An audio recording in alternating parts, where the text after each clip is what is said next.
Hello students, today we are going to solve one more questions of the complex number, and this question is very interesting questions. Now they are asking all the points in the set alpha plus I by alpha minus I, where alpha belongs to real number and I is equal to root over of -1, lie on a circle whose radius is √2, or straight line whose slope is -1, or the circle whose radius is 1, or the straight line whose slope is 1. तो आपको बताना है कि S में जो points है, S is a set collection of all the points whose nature is like this. S का जितने भी पॉइंट्स है वो इसको फॉलो कर रहे हैं और या इस फॉर्म पे है जहाँ पर अल्फ़ा एक रियल नंबर है. तो आपको बताना है कि एस के सारे पॉइंट्स कौन से कर्व के ऊपर में, सर्कल के ऊपर में या स्ट्रेट लाइन के ऊपर में है. तो नाउ इसको हम लोग इस तरीके से सॉल्व कर सकते हैं कि let the points z belongs to S. मैं z का एक आर्बिट्ररी पॉइंट एस जो है एस से एक आर्बिट्ररी पॉइंट z ले रहा हूँ. तो नेचुरली z फिर देखने में कैसा हो जाएगा, alpha plus i by alpha minus i होगा, जहाँ पर alpha is a real number. तो नाउ मैं यहाँ पर सिंपली कॉम्पोनेंडो अगर डिविडेंडो अप्लाई कर दूँ तो बाय कॉम्पोनेंडो एंड डिविडेंडो. तो इसमें क्या होता है, कॉम्पोनेंडो डिविडेंडो में ये z के नीचे डिनोमिनेटर 1 है. तो इसमें करना क्या है कि numerator plus denominator dividing by numerator minus denominator. यहाँ पर भी आएगा numerator plus denominator and then numerator minus denominator. तो यहाँ पर आ जाएगा अल्फ़ा एंड अल्फ़ा, ये हो जाएगा 2 अल्फ़ा, देन आई और आई कैंसिल आउट, अल्फ़ा और अल्फ़ा लोअर पार्ट से cancel out, then 2i and these two cancel out. Now here you have z plus 1 by z minus 1. तो now you notice that the right hand side is alpha by I. Right hand side जो है RHS है वो alpha bye आई है. तो alpha एक real number है, i जो है कॉम्प्लेक्स नंबर है, टोटल एक कॉम्प्लेक्स नंबर है. तो that means this part is purely imaginary number, purely imaginary ये प्योरली इमेजिनरी नंबर है. तो therefore left hand side should be purely imaginary number. ये भी जो है पी आई हो जाएगा, that means purely imaginary number. तो now we know the property of purely imaginary number.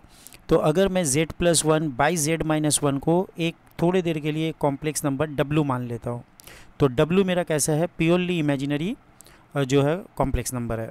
तो प्योरली इमेजिनरी कॉम्प्लेक्स नंबर का जो है एक एग्जांपल देते हैं आपको. मान लो 2i, ये एक प्योरली इमेजिनरी कॉम्प्लेक्स नंबर है. तो इसको अगर हम z मानते हैं तो z का जब बार लेंगे तो ये हो जाएगा -2i, और जब इनको ऐड करेंगे तो z प्लस z बार ये हमेशा 0 आएगा. ठीक है ना. तो ठीक इसी तरीक़ा से अगर w आपका प्योरली इमेजिनरी है तो w plus w bar should be 0. तो यहाँ पर w का वैल्यू बैठा देते हैं, तो z plus 1 dividing by z minus 1, और यहाँ पर w बार क्या हो जाएगा, z bar plus 1 by z bar minus 1 and which is equal to 0. अब यहाँ पर हम लोग को सिर्फ सिंप्लीफाई करना है. तो यहाँ पर LCM ले लेते हैं, that is my z minus 1 and then z bar minus 1. तो यहाँ पर आ जाएगा z plus 1 multiply with z bar minus 1, then z bar plus 1 and then multiply with z minus 1, and now this is equal to 0. तो ये जो है 0 के बराबर है. नेक्स्ट यहाँ पर हम लोग देख सकते हैं कि अगर हम लोग डिनोमिनेटर इंटू 0 करते हैं तो क्रॉस मल्टीप्लाई करने से डिनोमिनेटर इंटू 0 0 हो जाएगा, तो सिर्फ न्यूमरेटर बच गया. तो यहाँ पर हम लोग को क्या मिलने वाला है, z into z bar, that is nothing but mod z का square, then z bar plus 1 you have z bar. उसके बाद -1 से मल्टीप्लाई करते हैं तो माइनस z देन -1. नाउ यहाँ पर चले आते हैं, अब ये क्वांटिटी को मल्टीप्लाई करते हैं. तो z into z bar again I have mod z square. उसके बाद z into 1 that means z, -1 से मल्टीप्लाई करते हैं minus z bar and -1 which is equal to 0. तो यहाँ पर देख सकते हैं आप 2 मॉड ऑफ z स्क्वायर आ रहा है, z बार और minus z bar cancel out, plus z के साथ माइनस z कैंसिल आउट, तो यहाँ पर 2 चले जाएगा. तो now what we have, z mod z का स्क्वायर इज़ नथिंग बट 1. तो यहाँ से हम लोग लिख सकते हैं मॉड ऑफ z, ये एक पॉजिटिव क्वांटिटी है तो ये रूट ओवर ऑफ 1 ही आएगा. तो ये सिंपली क्या इंडिकेट कर रहा है, this is nothing but the equation of a circle.